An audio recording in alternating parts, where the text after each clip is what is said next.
Hola amigos de Experiencia Contable, gracias por estar conectados en este mediodía. Agradecemos su participación, también sus comentarios a través del WhatsApp y gracias a nuestros invitados expertos.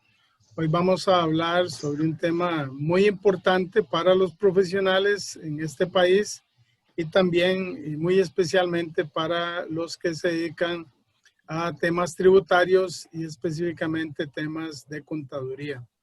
Todos ustedes están invitados a compartir el link con sus amigos, a hacer sus aportes, sus comentarios y sus consultas a nuestros invitados. Con nosotros la licenciada Ivette Barbosa va a continuar.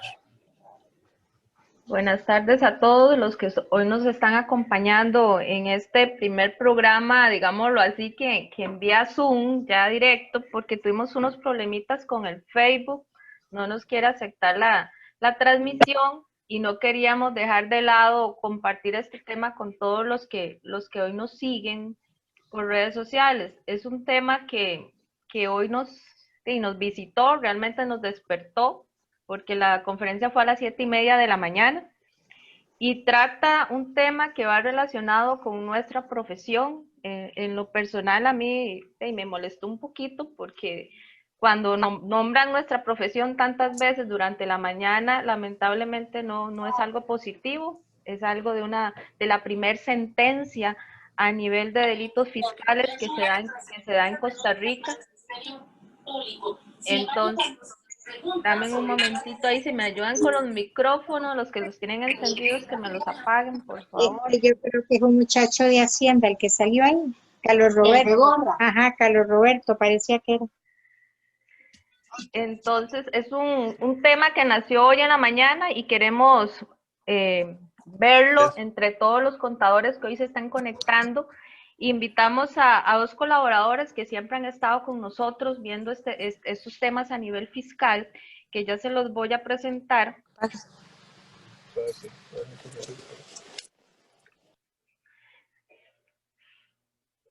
Tenemos con nosotros a los compañeros del despacio Facio, al doctor Manuel Ventura, de experiencia en Derecho Administrativo, Derecho Constitucional, y pertenece como socio del Bufet Facio y Abogados.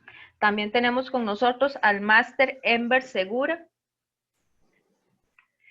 director de impuesto del Bufet Facio y Abogados, máster en asesoría fiscal y máster en derecho tributario. Y también me gusta decir que es profesor universitario, que está con todos los muchachos que están estudiando nuestra profesión. Igual hoy corriendo hicimos realmente este programa de última hora para llegar a todos los contadores y estudiantes y profesores que hoy nos están viendo y escuchando por vía Zoom. La idea es hacer como una retroalimentación, una parte tertulia, ver cuáles son las obligaciones y derechos o deberes del contador privado y el contador público en este tipo de situaciones, especialmente cuando se está marcando un antes y después, dice la administración tributaria, que ha sido un antes y después, y que es la primera vez que vemos que está involucrado un contador y que hay una sentencia ya declarada. Realmente la conferencia de prensa de ellos fue unos, si acaso, 2 minutos o 3 minutos, lo que realmente ellos hablaron de forma de presentación, y lo demás fueron preguntas de la prensa, ¿verdad? Pero lamentablemente el contador fue nombrado varias veces. Ahora hablábamos sobre los supervisores, que también hablaron ahí, que queda en la duda. También no se ve si el contador era el que hacía la contabilidad o lo que hacía era una asesoría como tal, ¿verdad?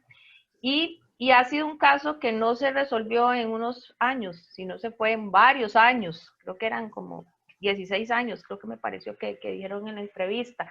Y aparte de eso, nos dicen que hay 21 casos que vienen detrás, ¿verdad? Detrás de esta primer sentencia. Entonces la administración tributaria se está viendo como una figura fuerte donde dicen ya empezamos con las sentencias, ahora es un después de esta primera.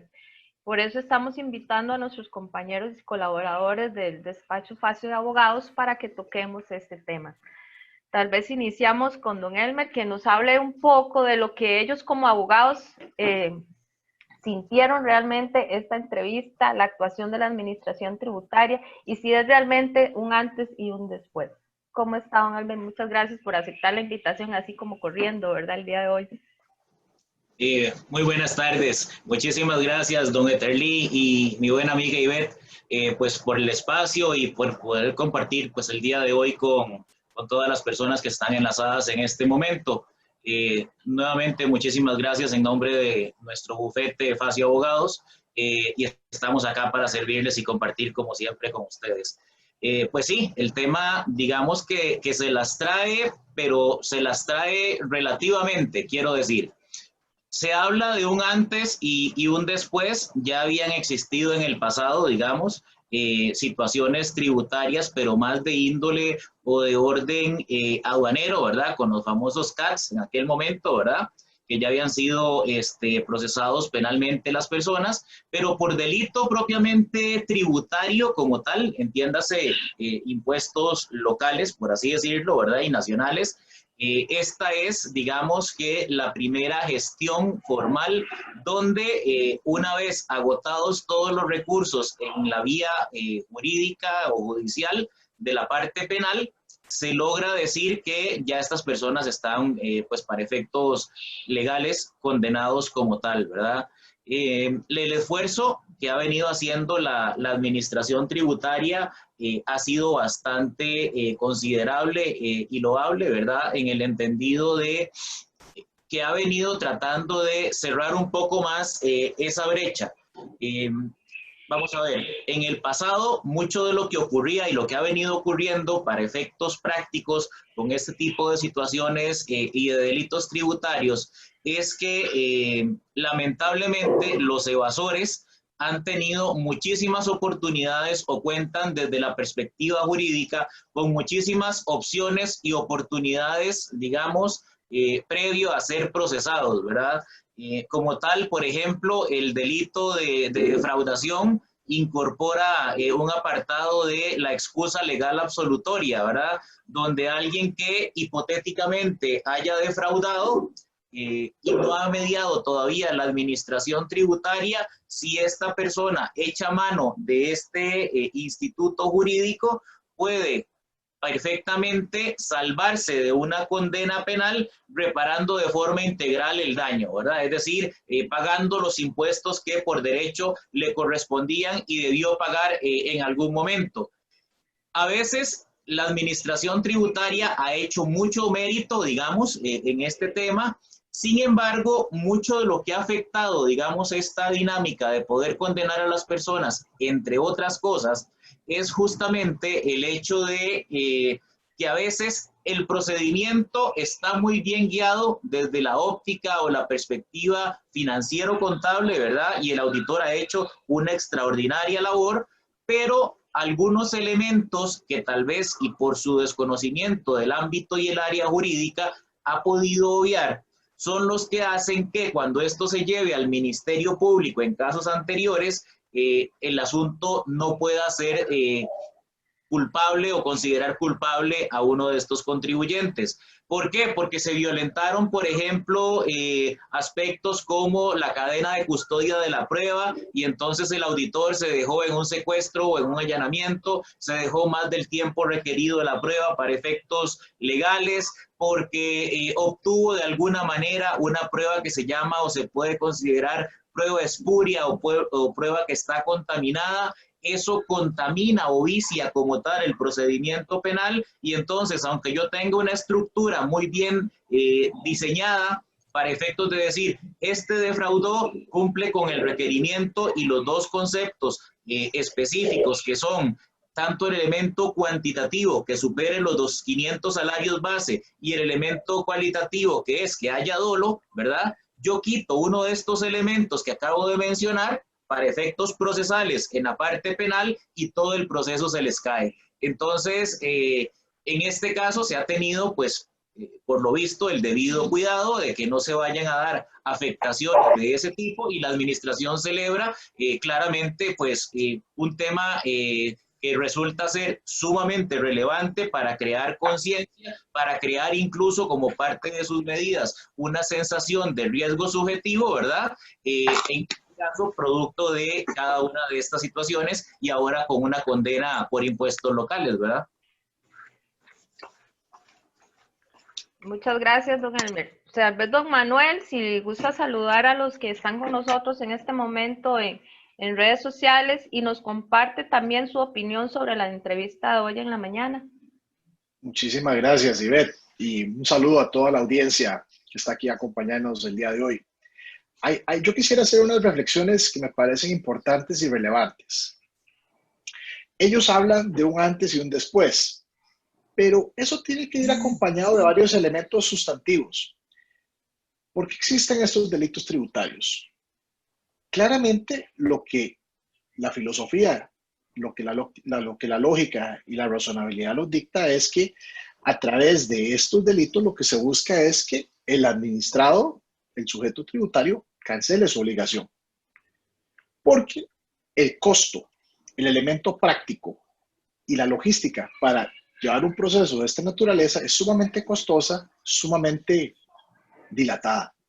Toma mucho tiempo. Aquí estamos hablando de un caso que, con base en los datos que nos han proporcionado, pues prácticamente tardó 20 años, 18 años desde un inicio. ¿Busca la administración tributaria eso? Pues pareciera que no. Lo que parece ser que lo que debería buscar la administración tributaria es básicamente utilizar los elementos penales para forzar o lograr un arreglo. Y es en este segundo elemento en el que me quiero concentrar.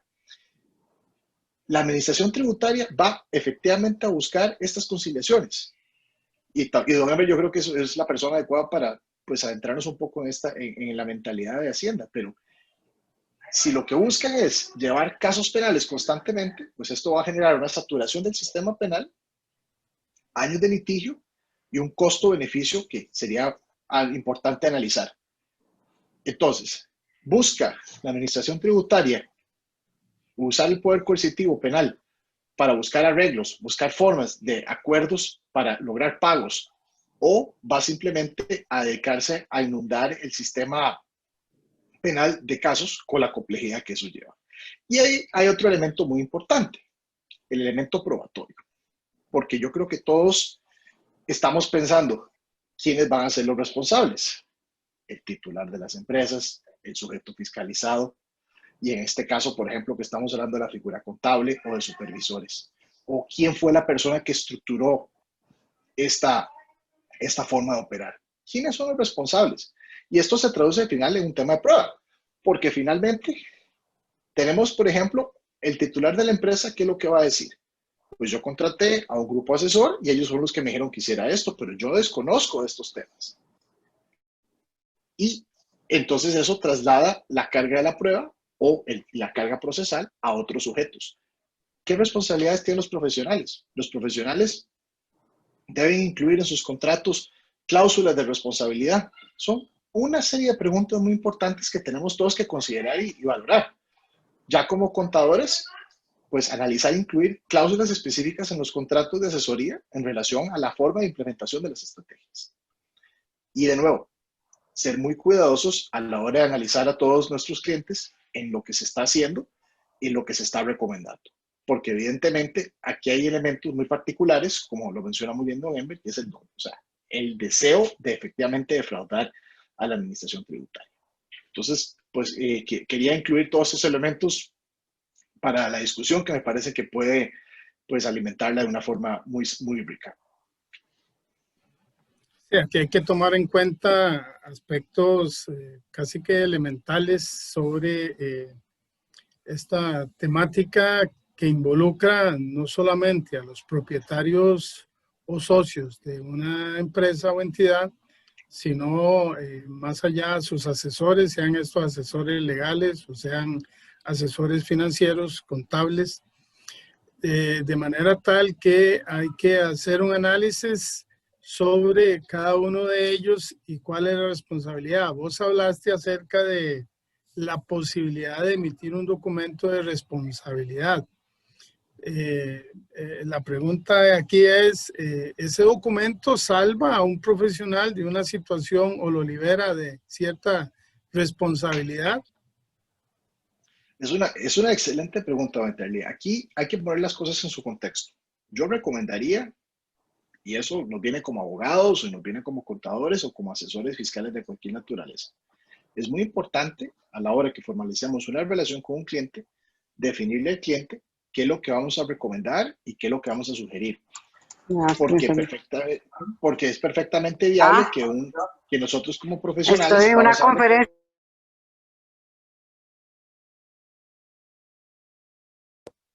Perdón.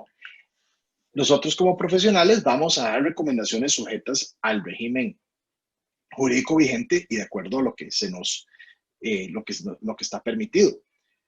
Pero también tenemos que tener esa relación clara con el cliente para que el cliente sepa y dejar por escrito, constando lo que se está recomendando y que lo que se está diciendo cómo se tiene que implementar. De esta manera, si hubiera algún tema por parte de alguna investigación de índole penal o de índole administrativo, pues nosotros tenemos la documentación que puede respaldar que nuestro actuar está basado en consejos razonables. Y es un punto clave. De nuevo, volvemos al tema que don Emer muy correctamente mencionó, el dolo. Había una intención de defraudar, documentando debidamente el índole de la relación, lo que se está recomendando y lo que se está haciendo. Eso permitiría al profesional evadir hipotéticamente una responsabilidad de índole penal o incluso administrativa.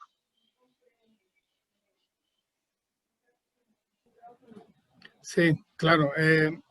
Otra consulta que tenemos sobre este aspecto es sobre las penas que se están dando, si son pocas o son muchas, la penalidad o la retribución.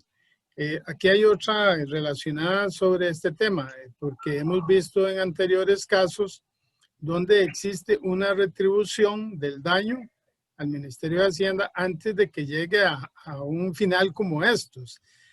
¿Hay algún momento cuando no se puede hacer esa retribución para llegar hasta este punto? Yo no sé si don Embe quiere tomar esa pregunta o yo con mucho gusto la respondo. Tal vez comentar que esta posibilidad de la que mencionaba, a la que hace alusión justamente el artículo de defraudación fiscal, es justamente cuando no haya mediado la administración tributaria aún. Es decir, que no se me haya notificado formalmente, ¿verdad? Y a partir de eso es que uno podría considerar que se puede dar esa reparación integral del daño, ¿verdad? Para efectos tributarios, con la consecuente indemnización o cumplimiento a cabalidad de todas las obligaciones tributarias que se tenían, ¿verdad? Como parte de esa reparación integral. Tal vez don Manuel nos comenta un poco acerca ya de la parte propiamente penal y cuál sería tal vez ese momento, ¿verdad? Sí, muchas gracias, don Ember. Aquí hay un aspecto que yo, y creo que don Eterli correctamente lo identifica, y es el punto de deberíamos de buscar ese paso previo de negociar una reparación del daño con el Ministerio de Hacienda. Mi criterio es que eso es lo que se debería buscar y que también el Ministerio debería poner de su parte, el Estado en este caso, ambas partes, buscar la manera de lograr ese consenso. Volvemos a lo mismo. Yo creo que a ninguna de las dos partes le interesa llevar un proceso penal con lo desgastante que eso es hasta las últimas consecuencias. Y por otro lado, lo que se busca, efectivamente, o sea, el Ministerio de Hacienda, el Estado lo que busca es que se le pague, y yo creo que la figura que está siendo supervisada, pues buscará tratar de llevar a cabo un arreglo que ojalá lo permita el Ministerio de Hacienda o el Estado en este caso, para evitar llegar a estas últimas consecuencias. Esto está permitido por la legislación penal y yo esperaría, y esto es algo que yo soy un fiel creyente, de que exista un verdadero espíritu de consenso en ambas partes para llegar a un acuerdo. Y aquí quiero hacer un comentario muy breve, pero que me parece importante. Muchas veces en Costa Rica hemos visto mucho, por razones que pueden analizarse posteriormente, existe una poca cultura de la negociación, o al menos ya cuando se está llegando a una etapa de litigio, no, el espíritu de negociación no está tan entroncado. Es importante, tanto como el Estado, como las personas fiscalizadas, que busquen la manera de entrar a un verdadero espíritu de negociación. ¿Esto qué quiere decir? Que ambas partes cedan. Hay que aprender a ceder, hay que aprender a negociar, hay que aprender a buscar este espíritu para llegar a un arreglo, porque definitivamente la litigiosidad no es buena para ninguna de las partes. Ahí tal vez, y andando, perdón, un poco en lo que menciona don Manuel y su pregunta, don Eterly, hay un tema que siempre se ha discutido, ¿verdad? Y es que para efectos de esa negociación a la que hacía referencia don Manuel, se debe cumplir, como lo decía don Carlos Vargas en la conferencia en la mañana, con varios aspectos. Es decir, se debe cumplir con el fiel pago, ¿verdad?, de la totalidad del principal, más los intereses, más las sanciones aplicables, ¿verdad? Como para tener un complemento idóneo de la posibilidad de resarcir, digamos, el bien jurídico tutelado, que básicamente son las finanzas del fisco o del erario público, ¿verdad? En este caso, un poco la disyuntiva que puede existir acá también es que quien va a negociar mucho de esto, pues como ustedes sabrán, es Procuraduría General de la República, que es el abogado del Estado, ¿verdad? Que es parte dentro del proceso. Entonces, en algunas ocasiones, mucho de lo que se ha valorado, y es parte de lo que plantea don Manuel, es lo que podríamos llamar un costo de oportunidad, ¿verdad? Y decir, bueno, usted como contribuyente me adeuda 100 millones de colones, ¿verdad? Y el contribuyente dice, bueno, yo estoy anuente a indemnizar y pagar ese monto correspondiente, pero no tengo 100 millones, tengo 80. ¿Le sirven 80? Con 80 queda satisfecho el fisco o el erario público. Entonces, funcionarios que eventualmente pudiesen tomar esa decisión, tienen del otro lado, ¿verdad? Pensando como funcionario público, ¿verdad? Eventualmente, en esa consideración, la responsabilidad también de decir, bueno, tengo que rendir cuentas, ¿verdad? A las entidades correspondientes a lo interno, y entonces alguien podría eventualmente cuestionarse y decir, ¿y por qué aceptaste 80 y no 82? ¿Y por qué aceptaste 80 y no eventualmente 75, si era 75 lo que podía pagar eventualmente, y lo otro a pagos? Entonces, hay una serie de instrumentos que también se están regulados en el Código de Normas y Procedimientos Tributarios, ¿verdad? Donde está el artículo 98 y 98 bis, que regula específicamente funciones, digamos, sancionables o actuaciones sancionables del funcionario público, donde dice que puede ser sometido a indemnizaciones de carácter pecuniario, de carácter laboral, de carácter penal incluso, ¿verdad? Y entonces es un poco difícil, si estamos del otro lado del funcionario público, pues querer jugársela a llegar a un acuerdo, digamos, sabiendo que sobre sus hombros también eventualmente va a pesar la posible responsabilidad en caso de que la satisfacción del monto eventualmente defraudado no sea la totalidad de lo adeudado al erario público, ¿verdad? Entonces, esto tiene un grupo o un conglomerado de aspectos que valorar, como muy bien nos acotaba don Manuel, ¿verdad? Sobre esto de hacer arreglos de pago, entonces quiere decir que siempre para el obligado tributario existe esa posibilidad de no llegar hasta este final. Igual, como se demostró en este caso, va a tener que hacer una cancelación. Además hay penalidades, esos son penalidades que van más allá de la parte pecuniaria.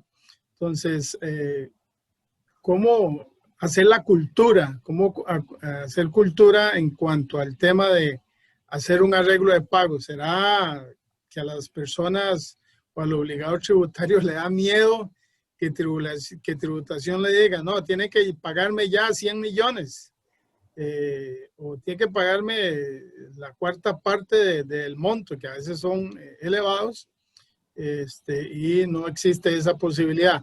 La otra es, el Ministerio de Hacienda puede recurrir a los activos de una empresa, bueno, una sociedad anónima o de una persona física para resarcir esos daños?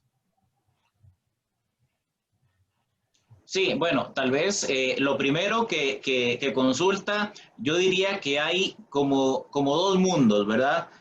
Para todo contribuyente, obviamente, que está en o que tiene claro que va a darse una imposibilidad de poder satisfacer sus obligaciones tributarias en tiempo y forma, le quedan, digamos que dentro de las medidas por utilizar, siempre y claro está, antes de que se cumpla el vencimiento para el pago de esas obligaciones, realizar, por ejemplo, fraccionamientos de pago o aplazamientos en cuanto al pago, ¿verdad? Esto claramente está supeditado a un proceso o un procedimiento que se debe llevar a cabo con la administración tributaria y pues ella dará los parámetros dependiendo del caso y los montos adeudados. Pero resulta que en muchos de estos supuestos, cuando hablamos ya de defraudación fiscal, hay que tal vez tener claro lo que mencionaba al inicio. Para que una empresa pueda ser, o un sujeto, persona física, pueda ser eventualmente acusado y eventualmente condenado por delito tributario, según lo que establece la norma, se deben cumplir dos requisitos. Y esos dos requisitos, les decía, es que sobrepasen los 500 salarios base, ¿verdad?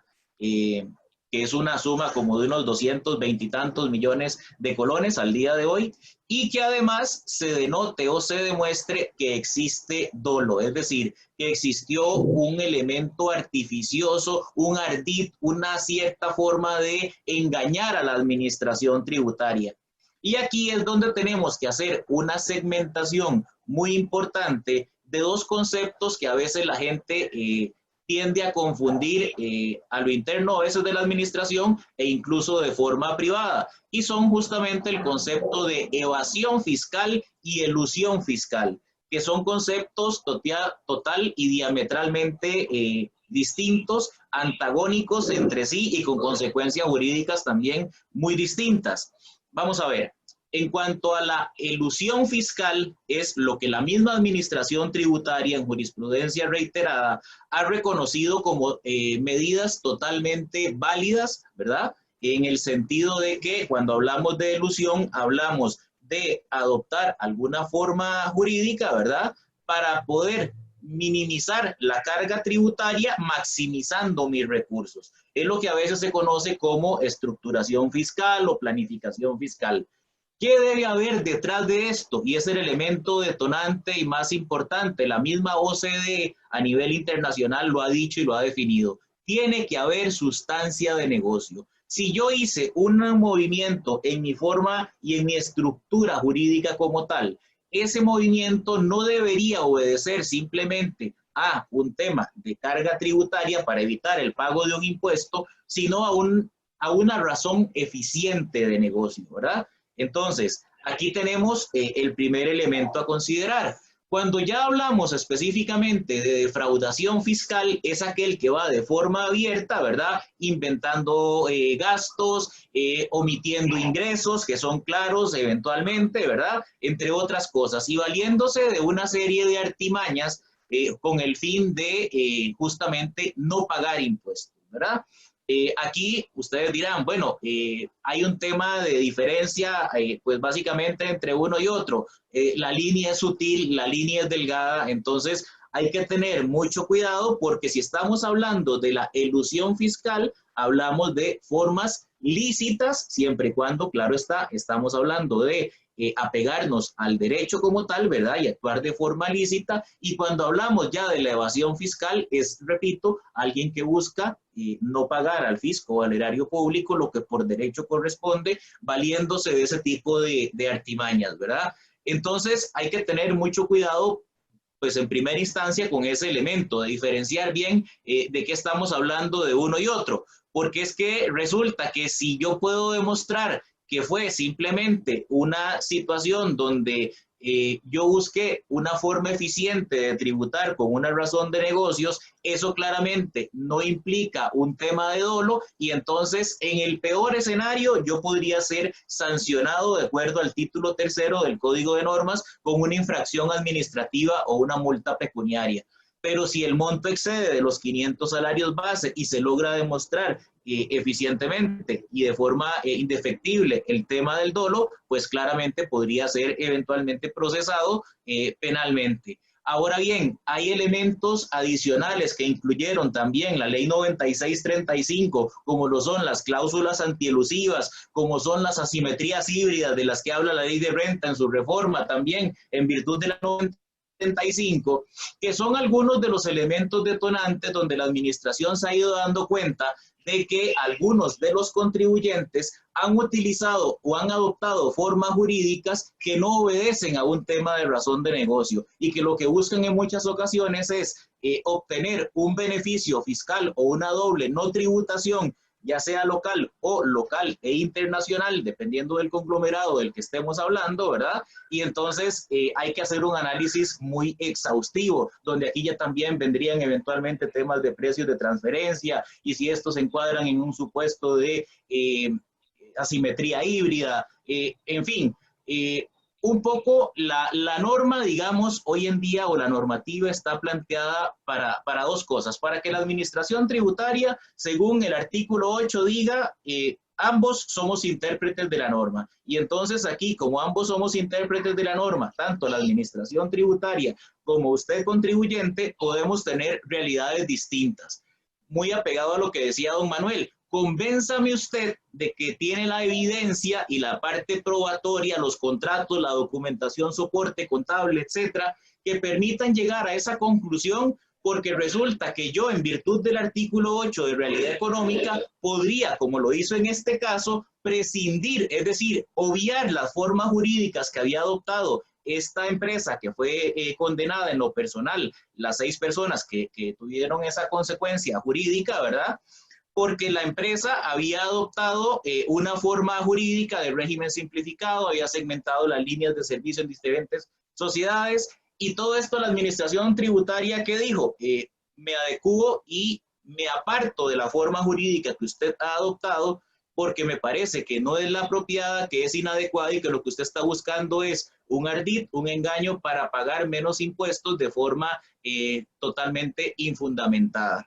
Y el otro es que le va a aplicar también el artículo 12, ¿verdad? De no oponibilidad de acuerdos al fisco, y le va a decir, muy bien por todo lo que usted ha hecho, pero para efectos legales a mí priva la sustancia sobre forma, y entonces de forma independiente tiene que estar muy claro el contribuyente de cuál ha sido el procedimiento legal, el procedimiento contable que ha llevado durante esa experticia, ¿verdad? Y de su realidad financiero, económica, tributaria, para llegar a la determinación cierta de un adeudo tributario. Y a partir de eso, pues las consecuencias que pueden derivar de uno u otro escenario. Gracias, Amber. Ajá, diga, Manuel.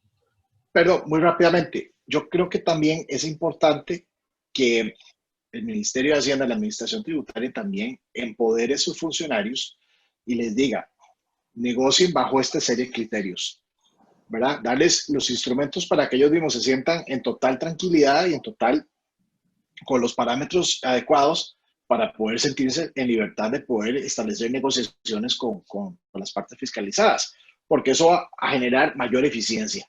Entonces, el funcionario del ministerio se va a sentir en total seguridad de lo que está negociando, un poco lo que usted ha mencionado, don Eterly, o lo que mencionaba don Ember, fijar esos parámetros para que de esa manera ambas partes van a tener una total tranquilidad a la hora de negociar, porque yo también comprendo el temor que pueda tener un funcionario de llegar a un acuerdo que luego tal vez su superior no se sienta satisfecho, y al mismo tiempo pues que la parte fiscalizada sienta que está negociando con una persona que verdaderamente tiene las atribuciones para hacerlo. Ese es el comentario que quería dejar para ustedes. Gracias. Vamos a hacer lectura de unas consultas que están haciendo. Miguel Arias dice, el contrato con un cliente debe ser formal con un abogado, puede ser más informal, como por ejemplo un correo. Es decir, la estructura de ese contrato con un cliente. Ahora, voy a hacer la otra pregunta, porque van muy relacionadas.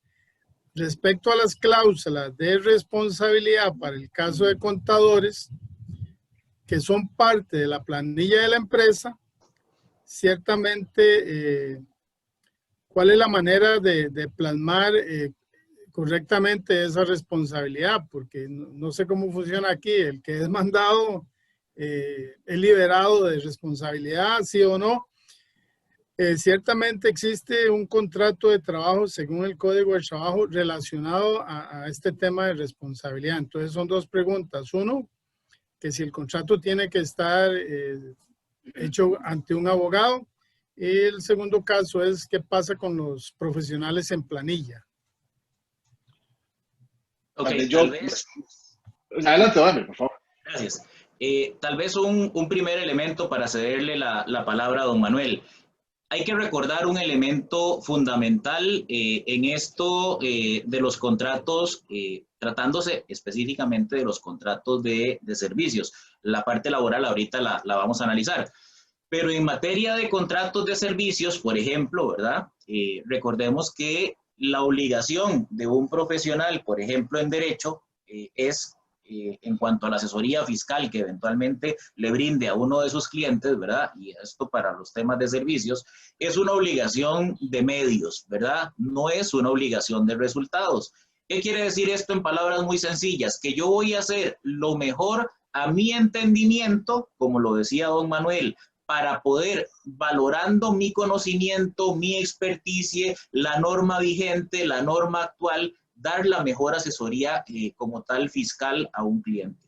Y entonces, en esa misma dinámica, yo voy a tener que contar con un elemento fidedigno, porque como les decía, puedo pensar distinto a la administración tributaria y eso no está mal, ¿verdad? Pero tengo que tener los suficientes elementos probatorios y documentación soporte para si la administración tributaria pretendiese eventualmente hacerle un ajuste a mi cliente, poder llegar a discutir esto ya sea en sede administrativa, ante el Tribunal Fiscal Administrativo, un contencioso o en última instancia una casación, ¿verdad? Entonces, eso es un tema importante, ¿verdad? La obligación de medios. Al final de la línea, ¿qué es lo que hace uno? Decirle al cliente, y esa es la forma, digamos, me parece correcta y responsable de actuar, decirle, vea, su realidad tributaria y financiero-contable es esta. Tenemos estas posibilidades, ¿verdad? Esta implica, por ejemplo, un riesgo cero, es totalmente apegada a la norma. Esta implica un riesgo medio porque estamos teniendo un criterio distinto al de la administración tributaria. Reitero y dejo claro, no tiene nada que ver con temas ilegales, es simplemente un criterio distinto al de la administración tributaria y por eso consideramos que existe un riesgo medio o un riesgo alto, eventualmente. Pero al final de la línea, ¿quién es el que toma la decisión de negocios? Es que yo no estoy para gerenciar la empresa, yo estoy para brindar mis servicios en asesoría. Entonces, es el socio, es la junta directiva o quien ellos consideren responsables de esta labor, ¿verdad? Y de tomar esa decisión, quienes tienen que tomar esa decisión final. Ahora bien, pensando en responsabilidades como tal y como este programa, nuestro gran público son contadores, ¿verdad? Hablemos brevemente del título tercero del Código de Normas y Procedimientos Tributarios, donde el artículo 67, por ejemplo, hace referencia a la responsabilidad en persona jurídica y dice expresamente que los representantes, vean ustedes la cadena traslativa que hay de posibles responsables ante la administración y ante el Ministerio Público de cara al tema penal. Los representantes, los apoderados, los directores, los agentes, los funcionarios, los empleados de una persona jurídica serán responsables por las acciones. Pensemos hipotéticamente, yo me presté para el tema de la defraudación o por las omisiones. Yo me di cuenta que estaba ocurriendo una defraudación, pero me quedé callado. Ahí hay un tema de omisión en cumplimiento a estos deberes establecidos en la presente ley. Pero aquí viene el elemento más importante. Tal responsabilidad no se presume, es decir, en Costa Rica el Código Procesal Penal establece un principio de estado de inocencia, ¿verdad? Donde lo que se parte del supuesto es que yo soy inocente en todo momento hasta tanto no se me demuestre lo contrario. Entonces, la norma dice, tal responsabilidad no se presume, es un elemento ya importante, y por tanto quedará sujeta a la demostración debida. Es decir, tiene que haber prueba suficiente, evidente y fehaciente en contrario que demuestre que esto se realizó y se llevó a cabo en esos términos. Y otro artículo con el que debemos tener cuidado los contadores para efectos de, en este ámbito, responsabilidad de terceros, es el incorporado recientemente en el Código de Normas, ¿verdad? Y en el título tercero, que es el 81 bis, que habla de la responsabilidad de terceros y dice que se sancionará con una multa de 1 a 3 salarios base. Claro, este es para efectos de sanción pecuniaria, ¿verdad? Es decir, montos dinerarios. Dice el inciso A, quien asesore, aconseje o preste servicios para omitir total o parcialmente el pago de un impuesto. Entonces, vean ahí lo que puede existir como posibilidad de consideración de la administración. Es que mi contador me dijo que hiciera esto para pagar menos. Y entonces podría verse eventualmente encuadrado en esta figura. Y el inciso B dice, ya es un tema más como de ardid, como de mala intención, quien colabore con la alteración o en inscripción de cuentas, asientos, datos falsos en la contabilidad o en los elementos que se expidan. Aquí hay que tener muy claro que esto, si bien es cierto, es materia tributaria, también es la materia, digamos, del derecho más coactiva y más coercitiva, es decir, la que crea mayores obligaciones, que es la materia penal. Y como es materia penal, esto es un procedimiento reglado. Entonces, para que a alguien le atribuyan una conducta, ya sea administrativa, para efectos de una sanción, o desde la perspectiva penal, tiene que haber 3 elementos básicos que son los elementos de la teoría del delito. Tipicidad, que lo que diga, yo encuadre en lo que dice esa norma. Antijuridicidad, que se haya violentado el bien jurídico tutelado, que en este caso son los ingresos o las arcas del fisco o el erario público, y que exista culpabilidad o dolo. Si me quedo en culpabilidad, dependiendo y sin importar más bien del monto, se quedará en una infracción administrativa. Si se cumple el elemento de los 500 salarios base al que hacíamos referencia, pero además y consecuentemente hay dolo, estamos hablando de delito tributario. Ahora sí, le cedo la palabra a distinguido Manuel Ventura. Muchas gracias. Nada más muy brevemente para contestar la pregunta que tenían sobre el contrato. Vamos a ver, un contrato no tiene una formalidad específica. Perfectamente, las dos personas, o sea, lo que implica el contrato es que se pueda documentar adecuadamente, demostrar cuál fue el acuerdo de voluntades, qué fue lo que pactamos. Entonces, si usted me pregunta, ¿es mejor ir a un abogado para tener una serie de formalidades? Pues eso, dependiendo del tipo de contratación y dependiendo de la complejidad de la misma, pues puede ser una muy buena idea. Si es un tema, tal vez de un índole más sencillo, pues las partes pueden documentarlo por escrito. Siempre recomiendo que sea por escrito porque puede haber contratos verbales, pero ¿cómo demostramos efectivamente qué fue lo que se pactó, no? Entonces, puede perfectamente documentarse por escrito. Un correo electrónico podría demostrar cuál fue la intención de las partes, que es lo ideal, que es lo mejor que se puede lograr. Pues que efectivamente las dos partes pues se sienten, redacten un documento donde se deje claramente establecido cuáles son las obligaciones de uno y otro. Uno le va a pagar un monto especificado por hacer una serie de labores y el otro va a explicarle cuáles son esas labores. Le voy a dar asesoría, le voy a dar una serie de consejos, le voy a preparar su estructura fiscal y de esta manera ambas partes pueden tener claramente identificado cuáles son las relaciones. El problema es cuando, y esto suele suceder con mucha frecuencia, pues simplemente lo hablamos, nos damos la mano y luego no acordamos qué fue lo que se pactó. No se recuerda cuánto fue lo que yo le dije que le iba a pagar o cuándo se le iba a pagar. O usted me prometió que yo iba a pagar menos impuestos, pero el otro le va a decir, no, yo no le puedo prometer nada. Yo le puedo decir que vamos a hacer un esfuerzo por encontrar una estructura fiscal adecuada.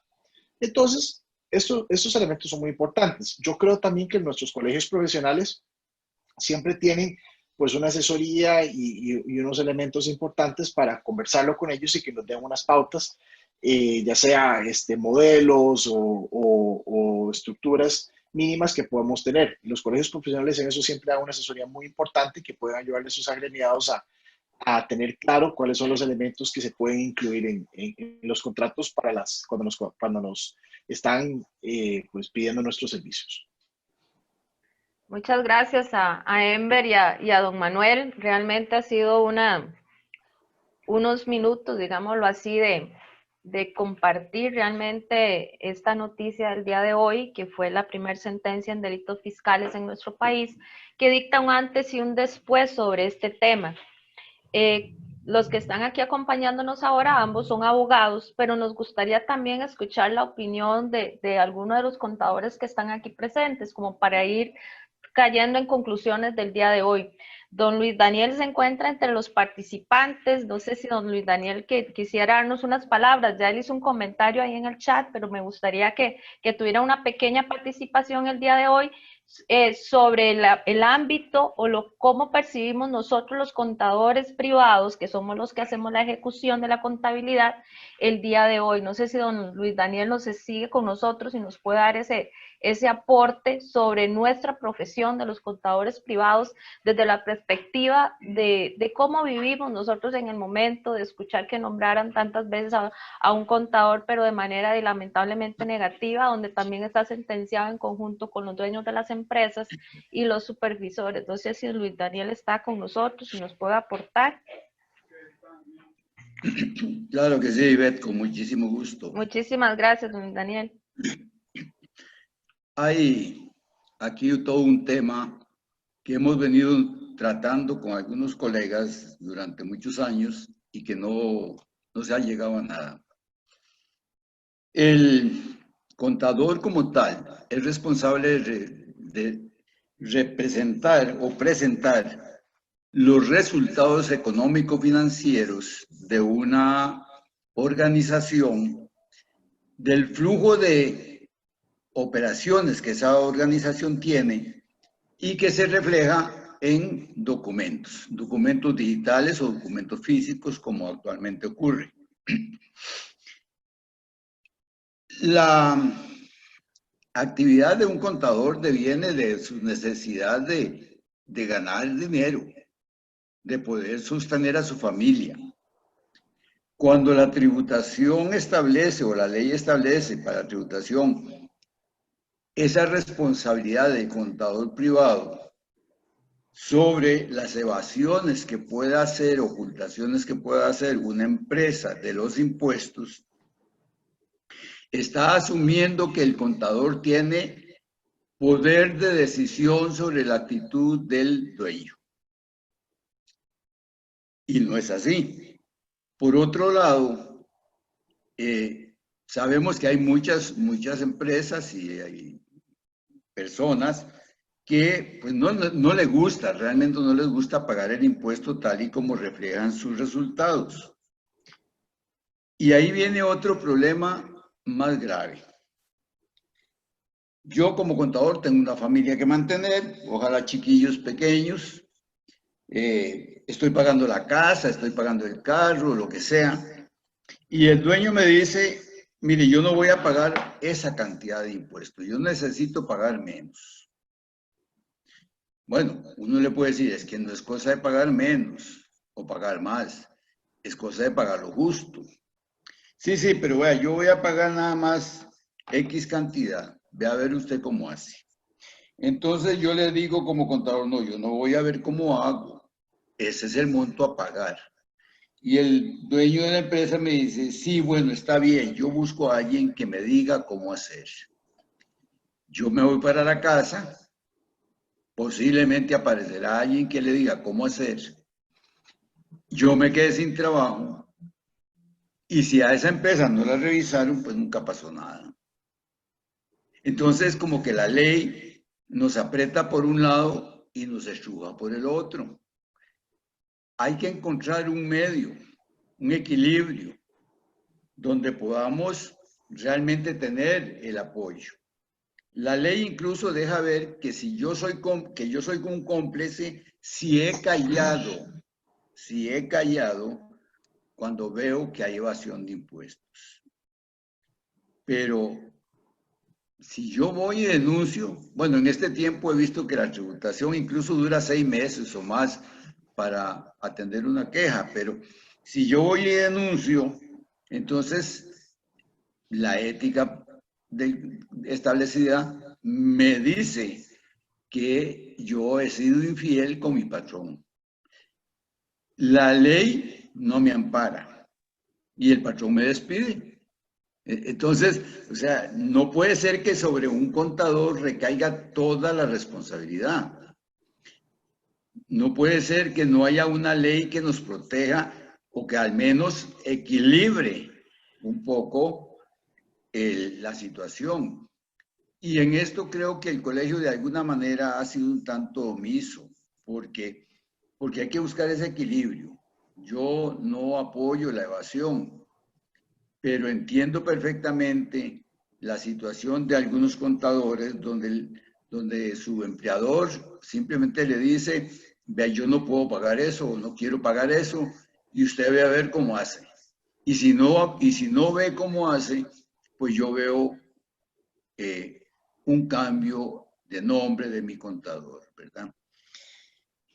Eso, obviamente, para tributación y para muchos periodistas, pues resulta poco importante y es un festín completo saber que un contador fue condenado a causa de una evasión. Pero habría que ver cuál era la situación de ese contador, si realmente tenía el poder de decisión, si realmente podía influir en las acciones de la empresa o si simplemente era, como somos en la mayoría de los casos, la persona que recoge la documentación para documentar en términos financieros y económicos los resultados del flujo de operaciones de la empresa. Y eso es lo que somos. Claro, hoy por hoy vamos mucho más allá. Somos analistas financieros. Somos, conforme a las normas, ingenieros financieros para las empresas. Pero no se vale que sobre nosotros recaiga toda la responsabilidad por la evasión que realiza un patrón y sin valorar su actitud, y que entonces la tributación le cae al patrón, pero también le cae al contador. Eso básicamente es mi posición, de que ha venido siendo y sigue siendo a favor de los contadores y a favor de tributación, porque yo estoy de acuerdo, nosotros somos los mejores auxiliares fiscales para la tributación, pero siempre nos ven como enemigos y entonces nos van estrujando y estrujando y estrujando y no se vale. Muchas gracias, don Luis Daniel. Mi criterio, o en resumen o en conclusión de lo que yo he percibido esta mañana es que el contador privado en este momento está saliendo a la luz de responsabilidades de lo que fue la evasión fiscal. Solo la administración tributaria y los que llevaron el caso sabrán hasta dónde fue el alcance de la responsabilidad del contador, que se asume que es privado porque es el que llevaba la contabilidad, ¿verdad? Habría que ver si realmente era un contador privado incorporado, realmente si era el que estaba haciendo la ejecución de la contabilidad o lo que estaba haciendo era una asesoría, solo los del caso sabrán. Pero ante todo, como dice doña Luz Cerdas, dice, lamentablemente quedamos al descubierto con la ley y uno como contador debe ser honorable, responsable en las funciones que realiza. Pero también está por el otro lado la parte humana, la parte de mi trabajo, la parte de mi familia, la parte de responsabilidad. Entonces, sí concuerdo con Luis Daniel, los colegios profesionales a nivel de contabilidad debemos estar más de la mano con el contador. Ya el contrato existe, los contratos recuerden que están en la página del colegio. Debemos nosotros como contadores ser responsables de hacer esos contratos y cubrirnos, como dicen en salud, por todo lo que ha venido pasando, y vendrá más a partir de ahora. Hay 21 casos, decían ellos ahora en estudio, que van con la misma línea. Entonces, tanto los chats hablaban, siempre el contador es responsable. Y nosotros también queremos responsabilidad, estamos buscando cómo firmar las declaraciones y que salga nuestro puño y letra en esas declaraciones que se envían al fisco. Obviamente, esos compromisos van a traer también responsabilidad. Entonces creo que es un llamado también a todos los contadores a analizar nuestra ética, nuestra responsabilidad y nuestro alcance laboral si estamos cubiertos realmente con un contrato. Ya para concluir el día de hoy, queríamos como escuchar las últimas palabras de nuestros colaboradores, tanto de Enver como Manuel, para hacer un cierre de conclusiones, y desde ya los invito de una manera abierta para el próximo lunes, si nos podrían acompañar, tanto don Enver como don Manuel, para ver si nos pueden colaborar el próximo lunes y en conjunto con otros compañeros contadores de otro despacho que también están por confirmarnos. Pues muchísimas gracias, Ivette. Muchas gracias por esa invitación, la cual gustoso acepto.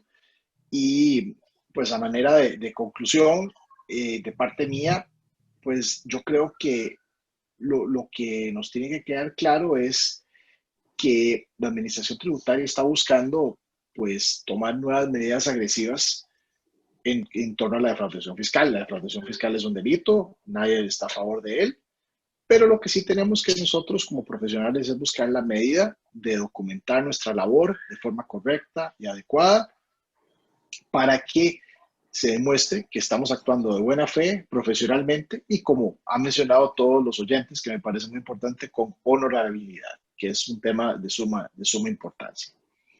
Yo quisiera pues despedirme con esas reflexiones. Don Enver.